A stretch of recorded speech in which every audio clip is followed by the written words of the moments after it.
Mbah Dokter Production mempersembahkan Tidur. Lah obatnya kan segitu banyak. Kadang begitu pasien, dok, saya tuh nggak bisa tidur, dok. Cuma obatnya sama nih wes akeh. Nah misalnya sama kayak obat tidur mana iki? Aku di overdose lah. Kadang memang hal seperti ini itu sebenarnya itu aromaterapi kayaknya bisa masuk untuk suportif terapi. Gitu ya. Mau tidur pun kalau misalnya kepengin tanpa obat tidur tapi bisa tidurnya itu benar-benar berkualitas ya. Itu setidaknya 15 menit sebelum tidur itu hirup. Jadi pakai roll on, dihirup sampai tertidur.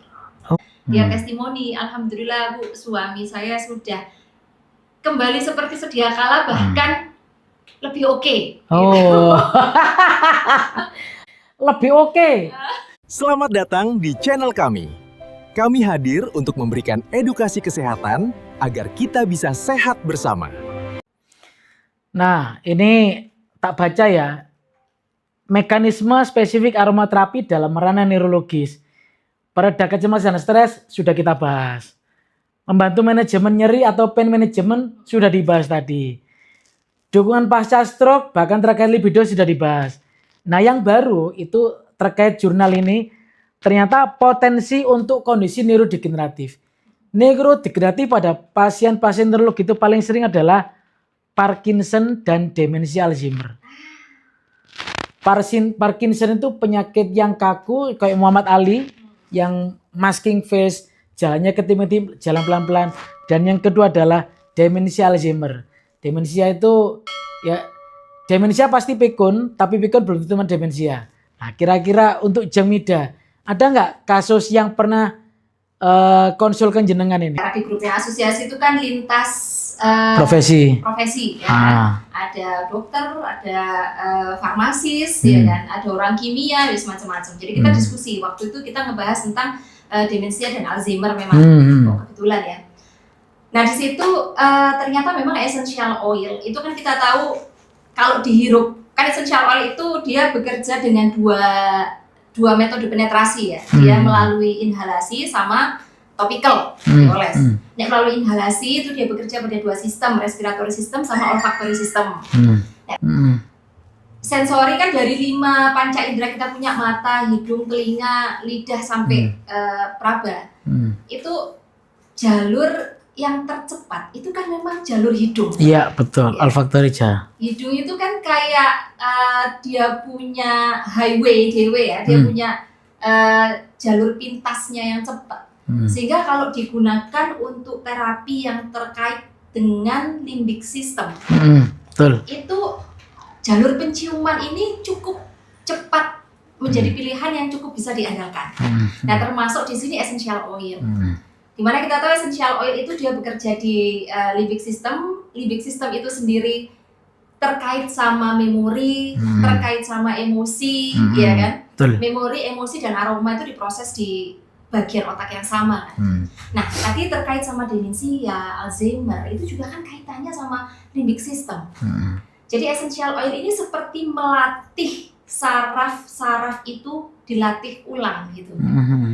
Bahkan beberapa saraf yang mungkin sudah rusak kalau sudah usia sepuh itu kan nggak ada lagi regenerasi sel kan. Ya. Jadi kita berusaha untuk rewire sarafnya itu gitu dengan stimulasi essential oil yang memang sifatnya stimulan. Kan macam-macam ya sifat essential oil. Nah, beberapa essential oil yang sifatnya stimulan gitu itu bisa dibantu. Caranya inhalasi. Dihirup tapi memang sekali lagi di blend ya. Jadi kayak farmasis wes. Jadi cara kita bikin produknya itu pelajarannya ya pelajaran farmasi gitu. Di blend oil apa dengan oil apa, terus terapeutik efeknya bagaimana. Nah, itu yang khusus memang beberapa oil tertentu yang terkait dengan stimulasi saraf-saraf pada limbic system, terutama yang terkait sama memori. Oh, menarik ini. Menarik apa? Untuk diteliti lebih jauh. Ya. Misalkan pasien yang demensia, kan demensia itu kita biasanya scoring ya. Ada MMC, ada mokaina. Sebelum dilakukan aromaterapi sampai sesudah dilakukan aromaterapi. Hasilnya gimana? Apakah ada peningkatan nilai MMSI dan mukaina? Ini sebenarnya penelitian yang menarik. Itu Gitu. kalau di luar negeri itu banyak diteliti. Iya, Indonesia belum ada.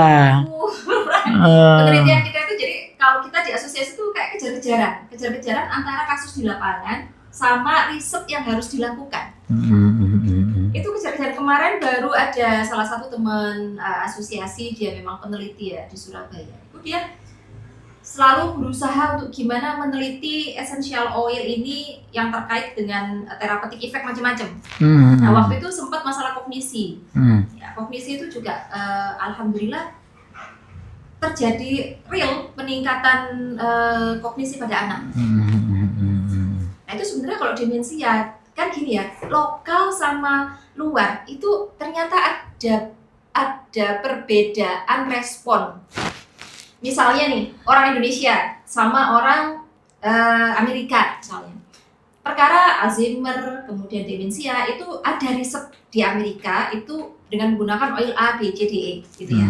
Nah, ketika diaplikasi ke Indonesia, respon sarafnya itu bisa berbeda. Iya memang. Nah, Karena banyak variasi anatomi antara orang luar dan orang Indonesia. Itu secara variasi anatomi. Belum lagi secara genetika. Genetika orang Eropa sama orang Indonesia atau Asia itu jauh berbeda. jadi itu yang harus diedukasi ya, karena kebanyakan orang-orang yang masih awal belajar aromaterapi di Indonesia itu pakai rujukannya, itu kan rujukan dari luar. Iya. Karena saking kurangnya nih rujukan lokal ini ya, jadi pakai rujukan dari luar. Nah di sini kita nggak bisa menelan mentah-mentah gitu. Karena pasti ada perbedaan. Betul. Respon saraf kita terhadap essential oil A yang lokal. Contoh gini kayak lavender. Lavender itu kan yang paling terkenal ya. Kenapa kok paling terkenal? Karena riset aromaterapi pertama kali itu lavender. Oh gitu. Tahun 30-an. Aku punya bukunya yang ditulis tahun 1930 something ya. Itu memang riset yang pertama kali dia tentang lavender. Makanya terkenal itu lavender itu. Padahal kalau misalnya mau dites langsung, orang Indonesia itu ternyata respon terhadap lavender pada kasus yang sama ya, respon terhadap lavender sama serai itu lebih cepat serai.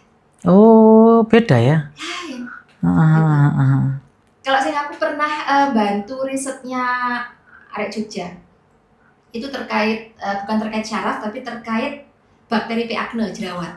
Oke. Nah itu orang kan biasanya ini jerawatan pakai minyak serum mengandung tea tree oil gitu kan, tea tree oil kan dari Australia. Ternyata setelah diriset malah P. acne itu lebih banyak yang mati. Kalau di tea tree oil itu pakai P. acne-nya orang Indonesia, di kulit orang Indonesia itu cuma lemah. Tapi kalau misalnya pakai minyak jeruk purut, citrus hystrix, itu bisa mati P. acne-nya.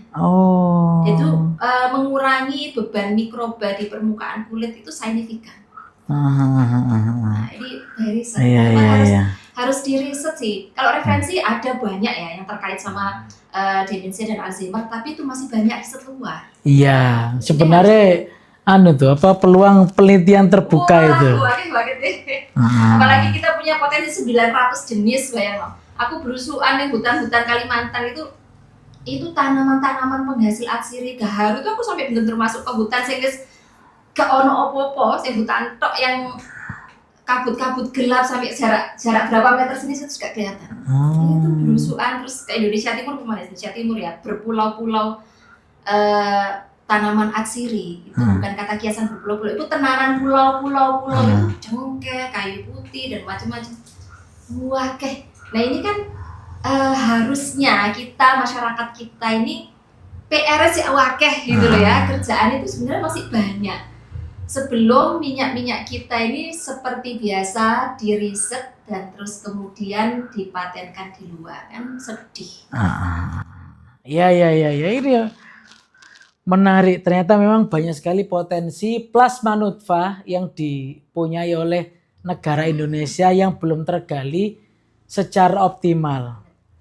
Cuma ya itu yang menarik itu ya, aplikasi sebenarnya pasien dengan aromaterapi, pasien khusus demensia ini antara sebelum sama sudah itu sebenarnya menarik itu. Iki kapan ya iki sibuk praktek apa? Iya ya, iso dadi S3 ya. Wah Iya. Aduh. Ono waktu itu yang alumniku ya, dia riset doktoralnya karena dia bidan, itu tentang ASI. Oke. Waktu itu dia nanya kan, ini saya pakainya minyak apa? Untuk produksi ASI. Produksi ASI. Oke. Produksi ASI. Terus pakainya ini ya begitu kan? Pakainya ini. Kalau saya bisa pakai, kalau pakai ini ya saya ada literaturnya Bu. Wes ini tak bantu boleh. Iki minyak ini tuh minyak lokal. Waktu itu tak pakein fennel sama melati ya. Melati yang melati lokal. Diekstrak, terus jadi minyaknya, terus terapi, dan itu memang signifikan banget sampai risetnya itu kan dia sudah publish internasional ya. Sampai banyak peneliti dari luar tuh datang cuman kepingin tahu sih gitu. Kok bisa sesignifikan ini gitu loh perbedaan. Nah, serotonin itu banyak di riset. Jadi ketika stimulasi serotonin ya before after penggunaan essential oil, memang kandungan serotonin dalam darahnya lain. Nah, itu larang Mit. Soalnya kan harus cek di dalam cek lab dan itu mahal, apalagi cek kadar serotonin. Yang paling murah tadi nih loh. Sebenarnya menarik itu. Kenapa? Karena itu cuma nanti pakai tanya jawab ya, questionnaire itu. Jadi pasien-pasien demensia dikumpul dikasih aromaterapi. Misalkan kita dalam tempo waktu 3 bulan. Nanti kita anulah. Membantu banyak orang kan? Itu membantu banyak orang. Kapan ya? Tak pikir-pikir sih. Aduh, sakjange enak itu. Misalkan dipakai untuk sekolah lagi itu bagus itu. Dulur, Mbak Dokter, iki mau pas tengah-tengah live podcast. Salah satu tim itu kan nyepil video tipis-tipis, kemudian dikirim grup alumni SMA. Ada pertanyaan yang masuk ini. Pertanyaan kok gini, Bu Mida mau tanya, kalau essential oil itu apakah murni alami atau ada campuran kimiawi? Amankah untuk paru-paru kita jika pemakaian dalam jangka panjang? Silakan dijawab. Sip. Ini pertanyaan bagus banget ya. Karena ini sangat fundamental pemahaman tentang zat aktifnya, ya kan? Nah, memang di luar sana itu brand aromaterapi banyak banget, apalagi di marketplace ya. Kita harus bisa membedakan yang murni dan tidak. Kalau yang namanya aromaterapi itu wajib hukumnya fardhu ain, 100% pure essential oil. Pure murni hasil ekstraksi bahan alam. Karena kalau dia pakai synthetic fragrance, nggak ada efek terapeutiknya. Dia cuman wangi dan diproses sama limbic system, ya cuman untuk memori, wangi, cuman sebatas itu tok ya. Tapi terapeutik efeknya nggak bisa seperti essential oil yang dia memang mengandung puluhan sampai ratusan senyawa. Jadi kita harus pastikan dulu oil yang mau kita pakai itu pure, bukan synthetic fragrance. Nah, ciri-ciri nih, saiki, ya kan? Kalau kita mau beli nih, dia murni atau enggak? Nah, kalau misalnya essential oil itu murni, pertama, dia kalau ditetes di tisu gitu ya, atau kertas, karena essential oil itu kan senyawa volatil, jadi dia pasti nguap. Dan nguapnya itu dia nguap bersih. Dia tidak meninggalkan noda-noda yang terang. Ada ya? Enggak, kalaupun ada pun tipis banget gitu. Tapi itu bukan zat aromatiknya. Biasanya mungkin karena penyimpanan atau apa gitu ya. Tapi kalau senyawa aromatiknya itu dia akan menguap total. Menguap semua. Karena memang sifatnya volatil, sifat kimiawinya. Nah kalau misalnya nih beli essential oil ngomongnya ya di pasaran. Tapi ditetes terus iki ngeflek kuning atau orange atau kehijauan ya. Itu sudah pasti tidak murni. Apakah itu dia memang full sintetik atau dicampur? Bisa jadi. Ya. Terus essential oil itu karena walaupun dia itu termasuk minyak, tapi dia bukan fatty oil kategorinya. Jadi tidak membeku di freezer. Nah, jadi kalau misalnya ini murni nggak ya, masukin freezer, gitu kan? Kalau dia membeku atau dia ada kabut-kabutnya, itu dia tidak murni pure essential oil. Ya, kadang dicampur. Nah, kalau misalnya penjual yang dia mencampur essential oil karena essential oil itu untuk aplikasi topikal. Kalau aplikasi topikal kan nggak boleh langsung essential oil dioles kan. Harus ada carriernya, harus ada minyak pembawanya. Nah, karena essential oil itu pekat banget ya dan ada beberapa senyawa yang sifatnya iritan. Jadi memang harus dicampur. Nah, itu biasa dikasih keterangan. Jadi di sini essential oilnya mengandung apa, terus carrier-nya apa. Jadi pakai minyak-minyak nabati. Nah, tapi kalau misalnya untuk inhalasi, dia pure essential oil bisa. Nah, sekarang aman nggak buat respiratory system? Ya, sistem pernafasan. Di sini essential oil itu tidak semuanya aman untuk pernafasan. Harus ada, kita tahu bahwa essential oil tertentu itu mengandung senyawa yang sangat iritan, karena kita tahu kan hidung ini anak mukosae barang ya. Nah, itu kan sangat sensitif. Kita harus pilih essential oil yang tidak iritan. Contoh yang iritan banget itu kayak cinnamon. Ya, gampangnya cinnamon. Cinnamon ini apa tuh? Kayu manis. Kayu manis. Jadi minyak kayu manis, minyak cengkeh, ya itu kan sangat iritan. Jadi sekalipun dia itu diinhalasi, ya bisa nggak inhalasi langsung? Kalau cuma kita incipi sebentar bisa. Tapi kalau untuk kita pakai terapi terkait sama syaraf, itu kan terapinya 21 sampai 40 hari tanpa putus. Kalau putus balik awal. Karena ini terkait sama neuroplasticity. Nah, ya jadi pembentukan pola syaraf baru itu antara 21 sampai 40 hari. Jadi ketika kita menghirup essential oil selama 21 sampai 40 hari, itu kalau kita menggunakan essential oil yang neat, yang tanpa pelarut, dan kebetulan mungkin di respiratory sistemnya dia, terutama di area hidungnya dia itu mungkin ada sinus atau mungkin ada inflamasi tertentu gitu, itu bisa iritan. Jadi memang diencerkan supaya dosisnya berkurang. Gitu. Ya, dan kalau sampai ke paru-paru, apakah aman buat paru-paru? Selama itu pure essential oil tanpa campuran senyawa fragrance ya. Synthetic fragrance itu soalnya banyak senyawa yang dipakai itu justru berpengaruh ke hormon sama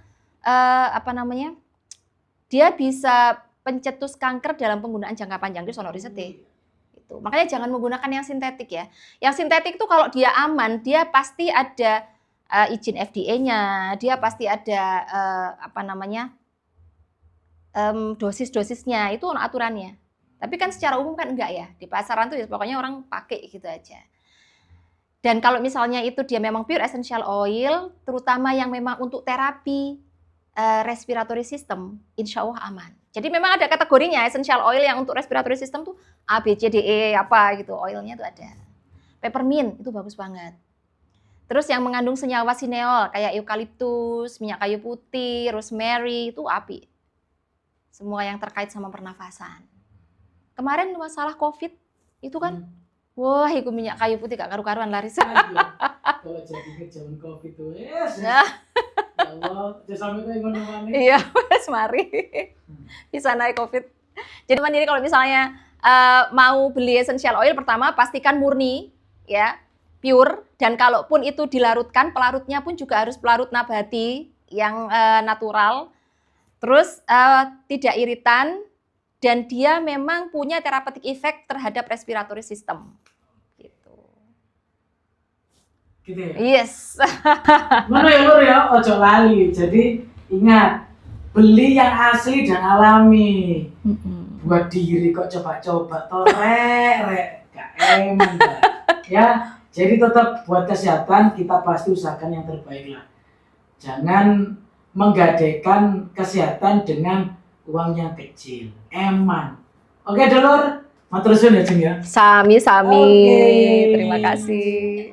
Iya, kasihnya banyak dan memang itu kan belum ada di Indonesia. Dan itu kan jadi penemuan baru nanti. Iya. Saya enggak tak pikirin kok sih. Durung ada passion sekolah S3 ya. Saya kepengen sekolah ya, apa velo ya, aduh. Menarik banget. Aduh.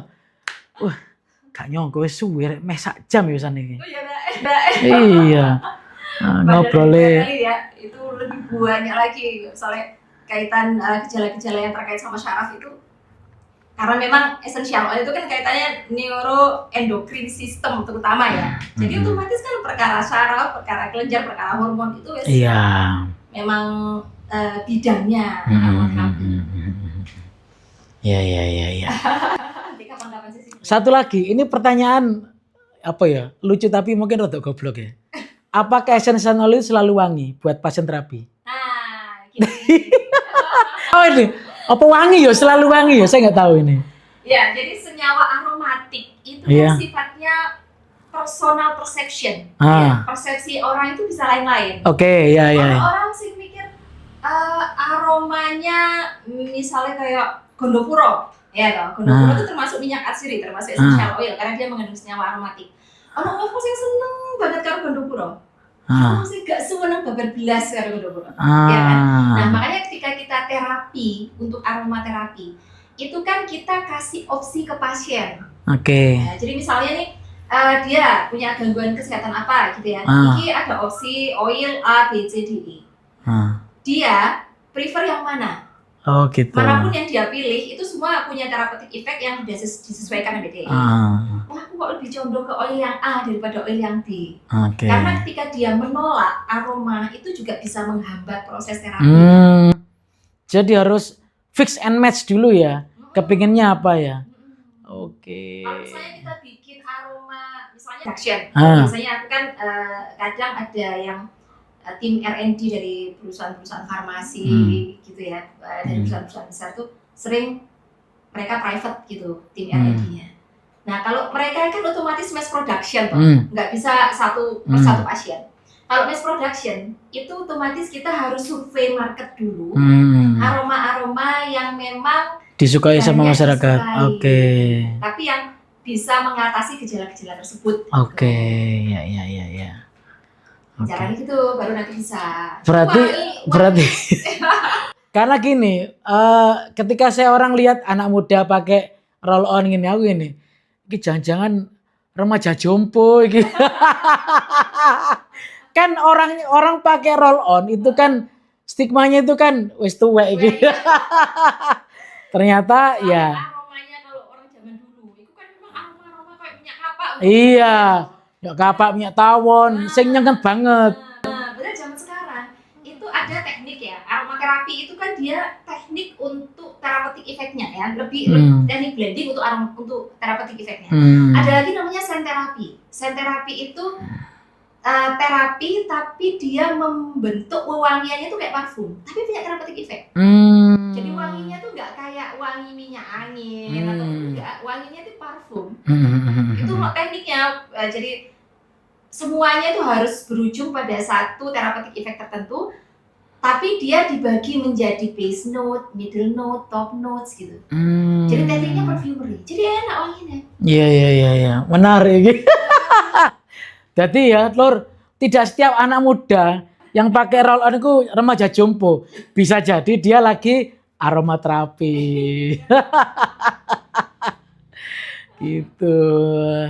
Wah, seneng ya Gimit. Suwe gak ketemu sepisan podcast ngobrolnya abot pisan kayak gini. Gitu.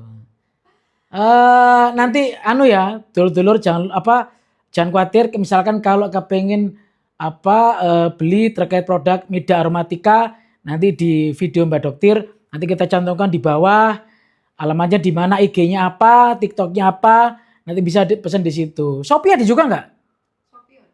Oh ada juga. Nah itu ya, jangan khawatir.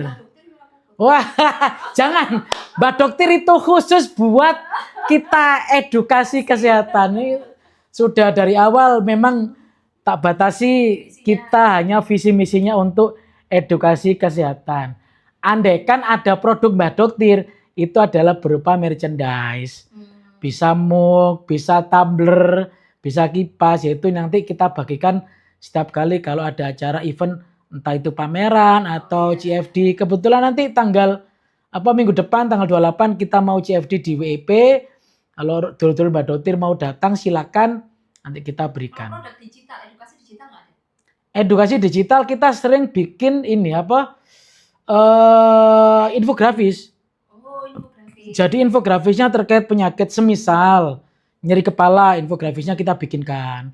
Stroke usia muda, kemarin kita sempat acara di GKB Convect itu live talk juga terkait bahas stroke usia muda. Itu kita bikin infografisnya.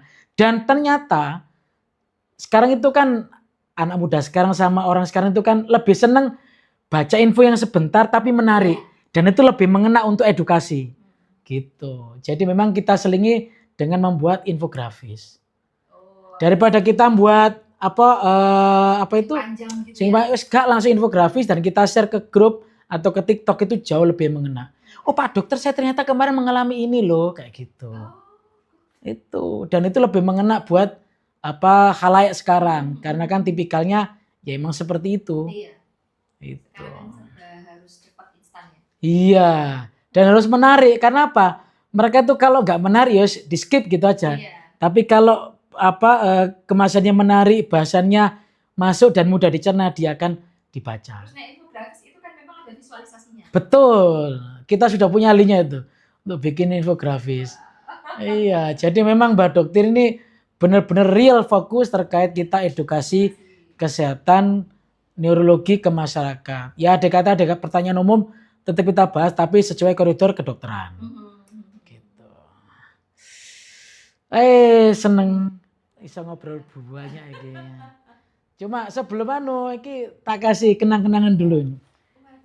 Iya, ini Mbak Dokter ini lalu membuat merchandise. Alhamdulillah. Oh, ini ono tulisan nang ngarep iki rek. Loh. Tulisannya Mbah Dokter Production ya. Jadi nanti kalau dulu-dulu pengen produk kayak gini pas CFD teko rek, tak kei engko. Oke. Ya.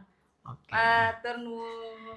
Oke, terima kasih Jeng Mida atas kerawuhannya ke studio Mbah Dokter Production. Setidaknya ilmu yang sedikit yang kita sampaikan pada waktu kali ini bisa bermanfaat buat masyarakat banyak. Iya, karena apa? Sebaik-baiknya ilmu itu kan ilmu yang bermanfaat gitu. Wes ngono ya. Jangan lupa rek di-subscribe channel YouTube Mbah Dokter, di-like, di-komen. Nek misalnya ono pertanyaan, nanti kita bisa bikin konten berikutnya. Oke, dulur. Bye bye.